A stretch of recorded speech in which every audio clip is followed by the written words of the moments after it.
बढ़ते आगे और बात अगली खबर की। 5 राज्यों के विधानसभा चुनाव में मतदान की प्रक्रिया पूरी हो चुकी है और अब सबको इंतजार है 4 मई को होने वाली काउंटिंग की। लेकिन उसके पहले तमाम सर्वे एजेंसियों के एग्जिट पोल ने देश में राजनीतिक चर्चा का माहौल गर्म कर दिया है। सबसे ज्यादा चर्चा पश्चिम बंगाल की हो रही है, तो एग्जिट पोल के अनुमानों में कौन कहां सरकार बना रहा है और किसकी विदाई होती हुई दिख रही है। सबसे पहले आप रिपोर्ट देखिए, फिर खबर तो समझिए।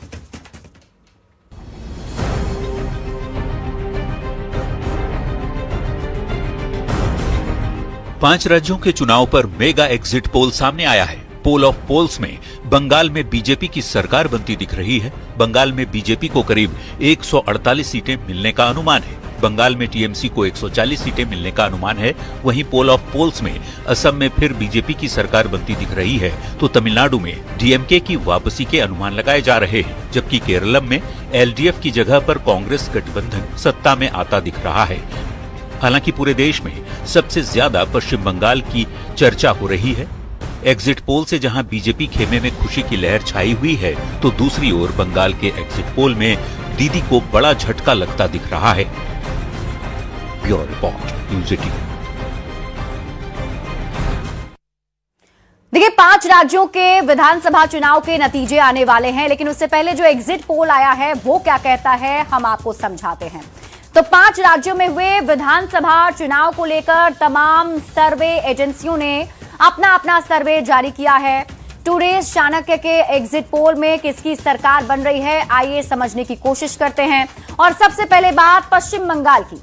तो टुडेज चाणक्य के एग्जिट पोल के अनुसार बीजेपी को 48% वोट मिलने का अनुमान है, जो इसमें मार्जिन ऑफ एरर 3% है, यानी कि 3% कम या ज्यादा हो सकता है। टीएमसी की बात करें तो टीएमसी को वोट 38% मिलने का अनुमान है, इसमें 3% का मार्जिन ऑफ एरर हो सकता है। वही अन्य को 14% वोट मिलने का अनुमान है। अब आपको सीटों के जरिए बताते हैं, यानी कि सीटों की बात करें तो कितनी सीटें किसे मिल सकती है एग्जिट पोल के मुताबिक, समझिए।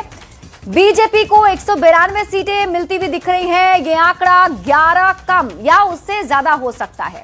सीटों की बात करें तो टीएमसी तिहाई का आंकड़ा छू सकती है, यानी कि 100 सीट पा सकती है। इसमें 11 सीटें कम या ज्यादा हो सकती है। वहीं अन्य की बात करें तो इन्हें 2 सीट के करीब मिल सकती है, इसमें भी 2 बढ़ या घट सकता है। अब सवाल है कि किस वर्ग को किस धर्म का वोट मिल रहा है, तो आइए इसे भी समझते हैं। बीजेपी को महज 8% मुस्लिम वोट मिले हैं, तो टीएमसी को 71% मुस्लिम वोट मिले। एससी यानी कि अनुसूचित जाति की बात करें तो बीजेपी को 67% वोट मिले हैं, जबकि टीएमसी को महज 22%। ओबीसी की बात कर लीजिए, बीजेपी को 61% वोट मिले हैं, जबकि टीएमसी को 27%।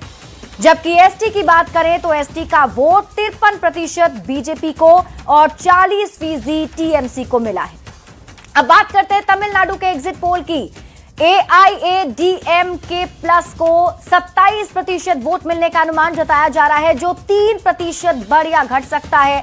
सीट की बात करें तो 45 सीटें मिल सकती हैं, जिसमें 11 सीटें बढ़ या घट सकती हैं। डीएमके प्लस को 39% वोट मिलने का अनुमान जताया जा रहा है, जिसमें 3% घट या बढ़ सकता है। अगर सीटों की बात करें तो 125 तक ये सीटें हो सकती हैं, जिसमें 11 घट या बढ़ सकते हैं। इसके बाद बात करते हैं टीवीके, बड़ी शक्ति बनकर उभर रही है और इसको 30% वोट मिल सकता है। यहां भी 3% का एरर ऑफ मार्जिन दिख रहा है।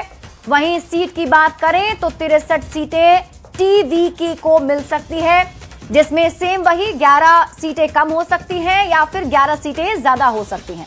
अदर्स की बात कर लें तो 4% वोट और 1 सीट मिलने का अनुमान जताया जा रहा है। अब आप समझिए कौन वर्ग किसकी तरफ है। तो एआईएडीएमके प्लस की अगर हम बात करें तो 32% वोट जो है मिलता हुआ दिख रहा है। डीएमके प्लस को 36% और टीवीके को 29% मिलता हुआ दिख रहा है। इसके बाद बात कर लेते हैं एआईएडीएमके प्लस की, तो इन्हें यानी कि मुस्लिम मतदाताओं का जो वोट है वो 31% मिल सकता है, डीएमके प्लस को 48% और टीवीके को 27% वोट मिल सकता है। इसके बाद बात कर लेते हैं अगले आंकड़े की, यानी एससी वर्ग की। तो एआईएडीएमके प्लस को 19% वोट जो है वो एससी वर्ग का मिल सकता है, डीएमके प्लस को 43% और टीवीके को 34% वोट एससी के मिल सकते हैं। इसके बाद बात कर लेते हैं मुस्लिम वोटर्स की। तो एआईएडीएमके प्लस को 8% मुस्लिम वोट मिल सकता है, डीएमके प्लस को 64% सबसे ज्यादा और टीवीके को 25% वोट मिल सकते हैं। इसके बाद बात कर लेते हैं आंकड़ों में क्रिश्चियन की। तो क्रिश्चियन समुदाय के वोट की बात करें तो 11% वोट एआईएडीएमके प्लस को मिल सकता है, डीएमके प्लस को 49% यानी 49% वोट मिल सकते हैं, टीवीके को 34% वोट मिल सकता है। तो ये पूरे आंकड़े हमने आपको बताए हैं। आगे बढ़ते हुए अब बात कर लेते हैं असम चुनाव 2026 की। टुडेज चाणक्य का एग्जिट पोल आखिर क्या कह रहा है, कौन वर्ग किसकी तरफ दिख रहे हैं। तो सबसे पहले बात मुस्लिम वर्ग की कर लेते हैं। बीजेपी को 14% वोट मिल सकता है मुस्लिम वर्ग का, कांग्रेस प्लस को 66% वोट मिल सकता है। इसके बाद बात कर लेते हैं एससी की। तो बीजेपी प्लस को 68% वोट मिल सकता है और कांग्रेस को 27% वोट मिल सकता है एससी समाज का। इसके बाद बात कर लेते हैं ओबीसी की। तो बीजेपी प्लस को 69% वोट मिलता हुआ दिख रहा है और कांग्रेस को 23% वोट मिल सकता है एग्जिट पोल के नतीजों के मुताबिक। अब बात कर लेते हैं एसटी वर्ग की। तो एसटी वर्ग का 63% रुझान जो है वो बीजेपी की तरफ दिख रहा है और 26% रुझान कांग्रेस की तरफ दिखता हुआ नजर आ रहा है।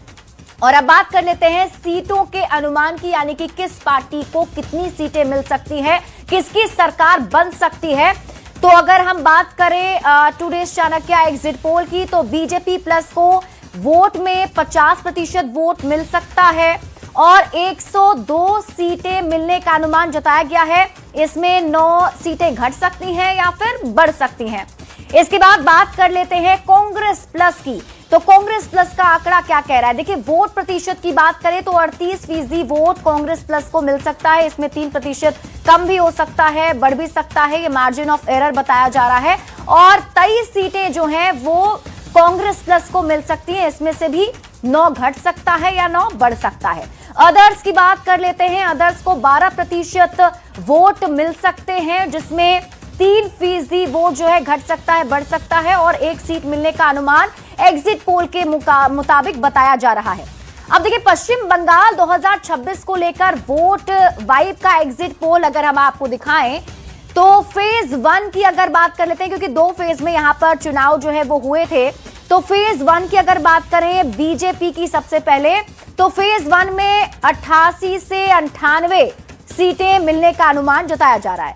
फेज 2 में 55 से 65 सीट मिल सकता है, यानी कि कुल मिलाकर अगर देखा जाए तो 143 से 163 सीटें बीजेपी को पश्चिम बंगाल में मिल सकती हैं।